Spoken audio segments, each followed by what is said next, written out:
Welcome to Success Is Podcast. I'm your host, Phil Portman, serial entrepreneur, author, and podcast host. Whether success for you is more money, time with your family, a healthy, well-balanced life, or freedom, I'm interviewing guests and getting you the advice to make it happen. So join me as we uncomplicate the complicated, help you define success, and give you the strategies to make it happen. Hello, and thank you for joining us today on the Success Is Podcast. I'm your host, Phil Portman. Joining me today is Dr. Alan Stephen Lycka. Dr. Lycka was a cosmetic dermatologist turned best-selling author, dynamic speaker, and transformation expert. Thank you for joining us today, Dr. Lycka. Thank you for having me, Philip. It's such a pleasure to be here. Absolutely. So let's start off with hearing, what does success mean to you? You know, success is such an individual thing. But when you look at my resume, when you look at things, I always say, geez, that was a lot of things I've done in my life. You know, I published 17 books when I was a cosmetic dermatologist.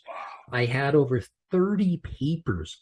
I spoke on podiums around the world with eminent cosmetic doctors. I founded the Canadian Skin Cancer Foundation.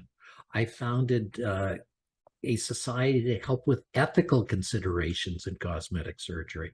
The journey has been long, but more important than that, it's overcoming the things that hold you back. And in 2003, I was told that my life was going to end. I was told I had ALS, Lou Gehrig's disease, and I was told I should get my affairs in order because I had 6 months to live. Oh my God. Life is an interesting journey, and it is always interesting. How that came about is I was walking with my wife at Disneyland in California, the happiest place on earth. Isn't that crazy? The happiest place on earth. And my wife turned to me and she said, "What's wrong with you, hon?" I looked at her and I said, "I don't think there's anything wrong." She said, "Listen to your foot." I said, "That's the funniest thing you've ever said." She said, "Well, listen to it." Well, my right foot had suddenly and mysteriously developed a right foot drop. It was crazy. My foot was flapping on the pavement with each step that I was taking. My wife said, "Did you have a stroke?" And I said, "Dear, if I had a stroke, I'd probably be lying on the pavement, muttering something unintelligible." Mm-hmm. Well, she said, "When you get back, you better get this checked out." Oh, yeah. Now, when your wife gives you that ultimatum, what do you do, Phil? You do it. You got to do it. You got to do it. And so I started seeing doctors. I saw, first of all, a couple of doctors. They referred me to more doctors. They referred me to more. And by the end, I'd seen hundreds and hundreds of doctors. And at the end of the day, they had done brain scans, CAT scans. I think they even did scans. And you know what they showed at the end of the day? What's that? Absolutely nothing. The doctors were befuddled. They didn't know what to do. And you know what a doctor does when he finds nothing? What does he do? More tests, and more tests, and more tests. So I had every test known to man at that time.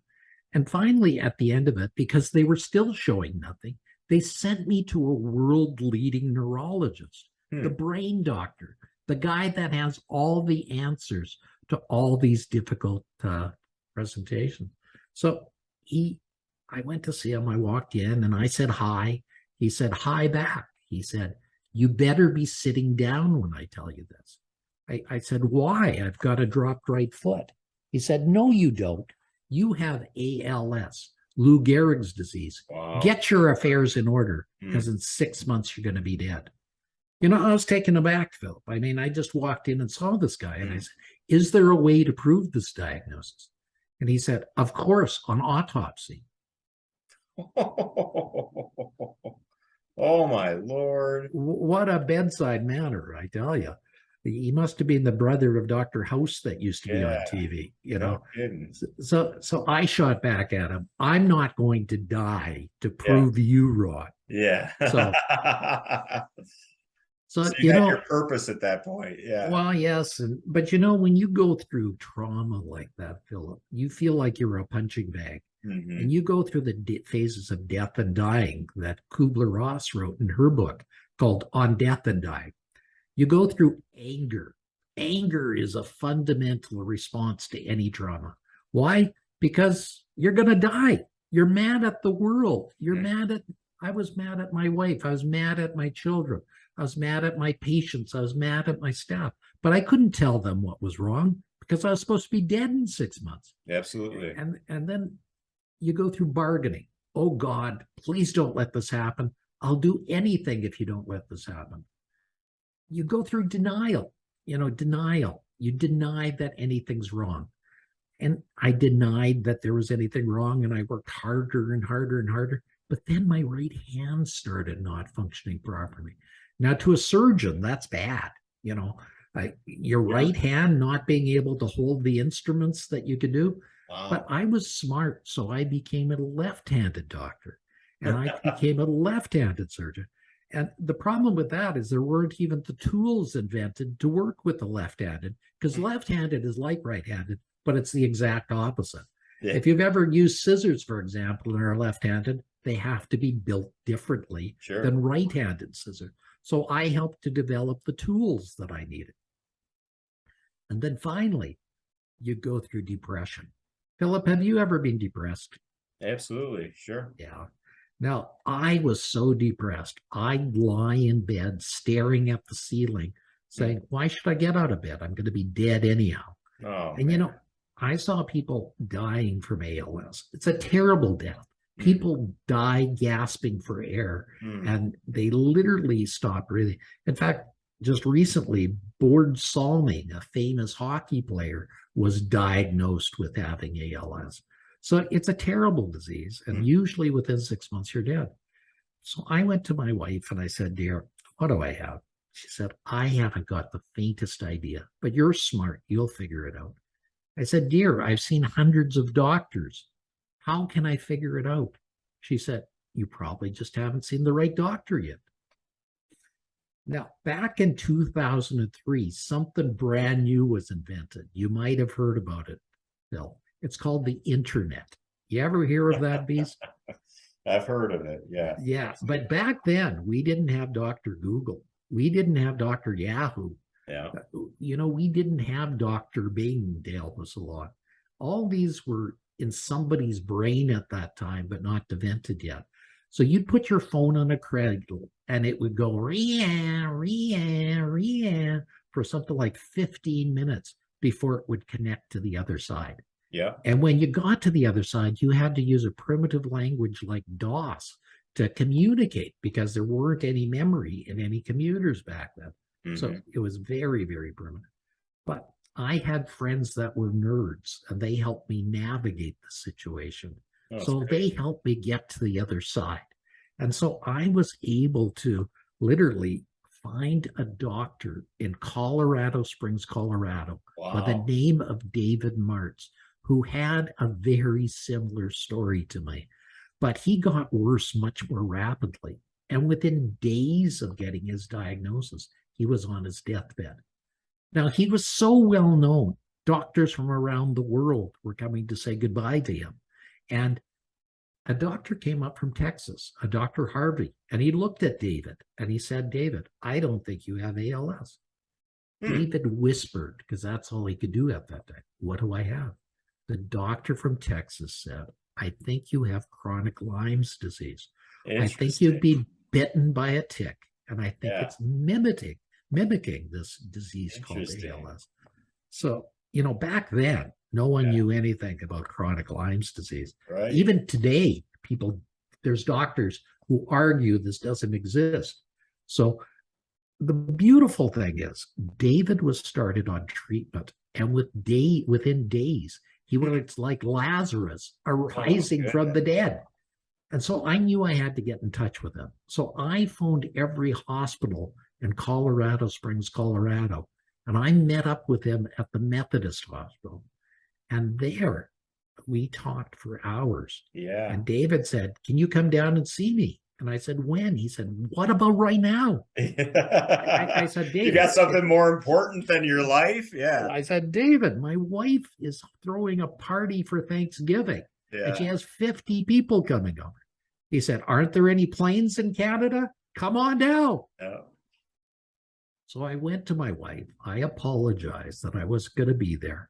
And she said, well, let's pack your bags. Let's get you on a plane. Keep going. So I flew down to Colorado Springs, Colorado. The first part was wonderful, Edmonton to Denver. But then there was the flight from Denver to Colorado Springs. It was a rinky-dink puddle jumper. You ever been on one of those planes? Oh, yeah, absolutely. Yeah. Well, this is particularly challenging because at the end of the day, the wind comes off the desert and it causes eddies, which causes turbulence. Oh, man. So the plane will be driving along and drop 100 feet without warning. It'll climb back to its regular height and drop 200 feet without warning. It was like the drop of doom at Disneyland over and over and over again. So that 15-minute flight was like the flight from hell. Yeah. So at the end, I crawled off the plane. And there was David on the tarmac to meet me. Back then we didn't have the high security precautions we have now. Yeah. So it was beautiful. He said, Dr. Lycka, let's talk. And we talked for hours. And he said some magic words. He said, I think history is repeating itself. So, he started me on treatment. And that's how I was able to keep going all these years. And I was able to stay at the top of my craft of cosmetic dermatology until 2019, when I retired to help other people in other ways. So it's strange that both of you were doctors. So the question I have is, are there other people out there that have a misdiagnosis, be it chronic Lyme disease or something else, that think they have ALS and could be treated differently? I think ALS is not one disease. I think it's the end symptoms of many diseases. And, ALS is called a diagnosis of exclusion, that you have to basically rule out everything else. Well, back in 2003, they thought they had ruled out everything because not many people had heard of chronic Lyme's disease. Sure. But there are other diseases that I'm sure that mimics it. So the thing is, I think people should look and question and know and wonder if there's something else going on. Yeah, and absolutely. Ask for a second opinion, ask for a third opinion. A doctor can only know what he knows. He can't know anything else. So it's very common for things to get. Now, sure, people die of ALS. It definitely is. But, I think people need to exhaust all possibilities before they decide that that's the diagnosis they have. Right. No, that's interesting. It very well could have been ALS, right? But caused by something is what you're basically saying, right? The ALS could be the symptom, essentially. Yeah. That's interesting. So let's talk about your career shift.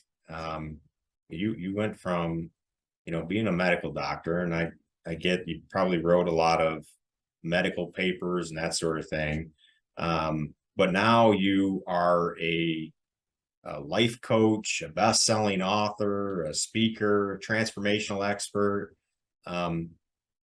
Was that just kind of the retirement goal, or is that who you are? And what made that transition happen? When I was diagnosed with my disease of chronic Lyme's disease, the first thing I decided was to give back. I decided to help people more in ways than I'd done. And the thing I started to do was sponsor an award called the Women of Distinction Award by the YWCA. You see, in our society, even now, Philip, women are not getting the kudos that they need. They certainly don't get as much as they deserve. So I sponsored this gala event.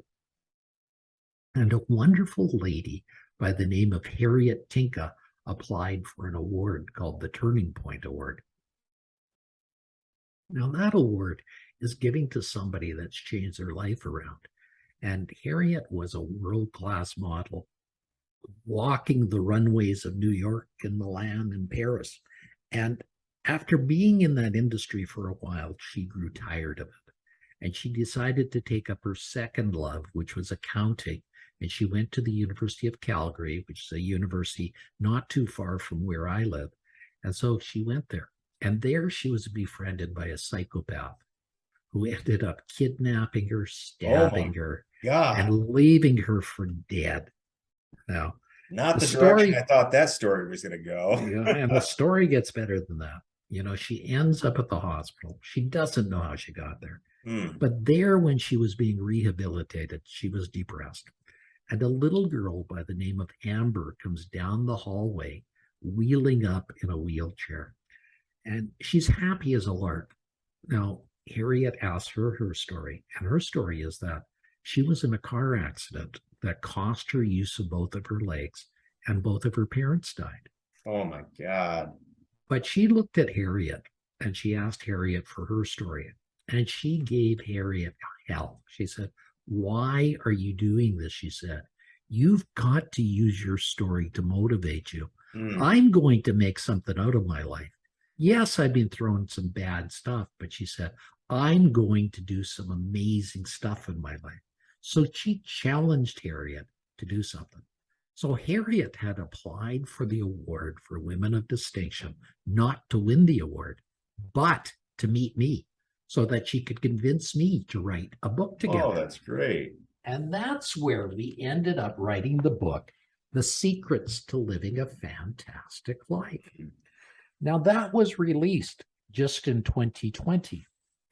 And what happened in 2020 was a pandemic that really changed the world. And, I was planning on speaking, going to things and talking to people around the world about this. And all changed. There were no platforms. There were no stages anymore. So I decided to run a podcast. My podcast was called How to Live a Fantastic Life, where I interview guests from around the world. And it became so popular, it was picked up by a radio station. And it is now a syndicated radio show that is literally 12 times a week and has 3 million listeners a month. That's amazing. So I still try to give back. And I try to give back more than that. So that's why I'm a coach, to help people in their individual ways. And that's why I'm a person that speaks on platforms to change and motivate people. And so if anybody needs a speaker for their group, please check me out. And if anybody needs a coach, check me out, because I have some skills that can help you out. And you can go to my website, Dr. Allen Lycka, that's DRALLEN, Lycka, LYCKA, and I'd love to serve you and help you. That's fantastic. So do you have target readers specifically for your book, or who would be a great reader for that? I think anybody that's going through a time in their life where they're having problems, it's really something that'll pick you up. It is written in a rather unique way. As a result of our trauma, Harriet and I found 13 golden pearls that can really change people's lives. And it starts with pearl number 1 of love and ends with pearl 13 of empowerment. And I'm going to read you something from the chapter on love. I believe that dreaming is stronger than reality, that desire is more potent than apathy, hope is more powerful than despair, joy always triumphs over sorrow, that laughter is the ultimate cure for mankind's foibles, and I believe that love is stronger than hate, the greatest gift of all. So then, after a quote like that, we then go into a little story that hopes to capture you into the book. And then there's the dialogue Harriet and I had as we were writing this book. So it's an interesting book. I think anybody can gain from it. Oh, But absolutely. if you're having problems, if you're going through a funk right now, get a copy of it because it certainly will lift you up. Yeah, no, and I think a lot of people, especially COVID, shook up a lot of lives. Um, Everything from people, loved ones that maybe that they knew that went through something, to work, to finances, to, it kind of shook up a lot of lives during that. And um, I think people are kind of looking for direction and hope in their life. And I think that's what it inspires a lot of. So that's great. Um, At what extent do you agree that life transformation at certain stages is needed in everyone's life? I think the traumas we have give us an opportunity to get to new heights that gets us to another level. Without those traumas, I don't think we would ever climb to those heights. So they're little gifts to us to allow us to transcend the world we're in. The more and more I talk to people, the more and more I have guests on my show, the more that I realize that trauma and the things that we have are really important. Remember, Philip, it's not what happens to you, it's what you do with what happens. And you have to take 100% responsibility for everything that happens in your life. You can choose to be a victim or a victor. It's your choice. As Henry Ford said, if you think you're right or you're wrong, you're right. Right. Yeah, that's right. And I couldn't agree with that more, especially in the entrepreneurship world. I'm faced with obstacles all the time, and I would not be successful if I didn't face and embrace those challenges head on. And I think to myself time and time again, somebody else is not doing this, and they're stopping right here. And if I can really face this challenge and get through it, then I'm moving ahead. I'm moving ahead and I'm moving ahead. And it's brought me to a point in my life where, I look forward to the challenge and figuring out the solution around it. And I think that's kind of what you're describing here. Um, One of the things that I've heard from a lot of people lately, and they could be going through a career change or a life change, is they're looking for like that bigger purpose.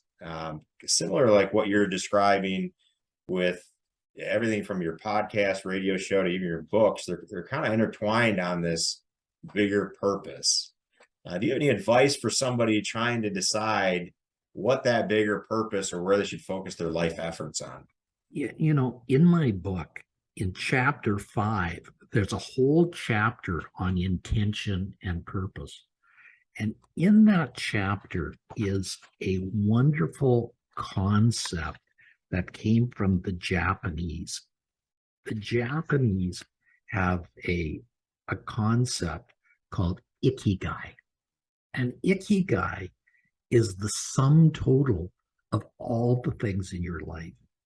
It consists of 4 overlapping Zen circles. And I'm not sure if this will show well, but there it is for anybody that wants to see it. Now, the first circle, the top circle, is that which you love. So I challenge everybody to make a list of all the things they love. And then, as a result of that, the next circle, you need to write down the things you're good at. So although I love hockey, I'm not very good at it. So that wouldn't qualify. Then you need to write down a list of things the world needs. Okay. Mm. And then you need to put down that which you can be paid for. Now, the overlap of what you love and what you can be paid for is called your mission. The overlap of what you love and what you're good at is your passion. The overlap of that, what you're good at and what you can be paid for, is your profession. And the overlap of what the world needs and what you can be paid for is your vocation. Wow. And the overlap of all those things is your ikigai. That's cool. So the beautiful thing of that is you can get some purpose to your life by putting your butt on the seat and writing some things down, and then start testing a little bit. Suppose you're a musician and you're good at being a musician. Does the world need musicians? Sure. Can you be paid for it? Probably, if you're good at it. Then you have to find the pathways to make that happen. Now, you might not be a world-class pianist, okay? You might not play Carnegie Hall, but is that really what you want to do? So you need to take this all into account. Sure. And put it all together. Perhaps you're an artist. Well, I draw stick figures, so I'm not going to be able to do anything good at that. But there are talented people that can make that happen, okay? So the thing is, this is how I think people have to approach this. And again, this is in chapter 5 of my book, page 51. I encourage people to look that up. Oh, that's amazing. That's incredible. And what an insightful way to look at that. That's honestly the first time I've heard someone break that down like that. And years ago, my wife and I sat down and wrote out, I don't know, you call our bucket list, but 100 things that we wanted to achieve in life. And it really helped us have the conversation, align our goals around that. And this seems like a little bit of a better way of doing it, and really having that conversations, but writing it down was a really, really important step for us to do. And so I would encourage anyone, looking for their purpose, or that you feel like you're lost in direction, to get this book and go through the exercise for yourself and get it down on paper. And I'd also encourage people to look at chapter 6, which is non-negotiables. So in other words, you need a list of non-negotiables along the way to decide the things you are never going to do to get to your goals, because those are just as important as your goals. Absolutely. Absolutely. I couldn't agree with you more. I think one of the, I would say, like, you need to know when to hold them, when to fold them. And one of the things that makes a lot of people successful in business and life is saying no to things that don't align with their values, their directions, their beliefs.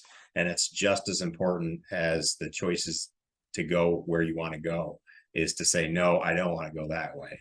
So that's fantastic. Yeah, I think that's very important. I think people need to realize that all these things are all part of the journey. The journey is all what it's about. So I would request people to be smart and take that journey. Absolutely. Well, thank you so much for getting on with us today, Dr. Lycka. Can you tell our audience where they can get a hold of you, where they can follow you, find your book, etc.? Most things are findable on my website, Dr. Allen Lycka, DRALLEN, Lycka, LYCKA. That's .com. And make sure, if you do want something, give us a dingle. Even if you just want to send us a comment, maybe you like this show, say so. If there's something we can help you with, please let us. Now, my book's readily available on Amazon around the world. So I suggest that being a great source for it. But if you don't want to get it from there, my website can help you with that too. Well, thank you so much. And thank you to our listeners for listening to the Success Is podcast. And we'll see you next time. Well, thank you guys for watching today. Be sure to like and subscribe for more future episodes of Success Is podcast. If you have any suggestions, please comment below. Look forward to seeing you next time.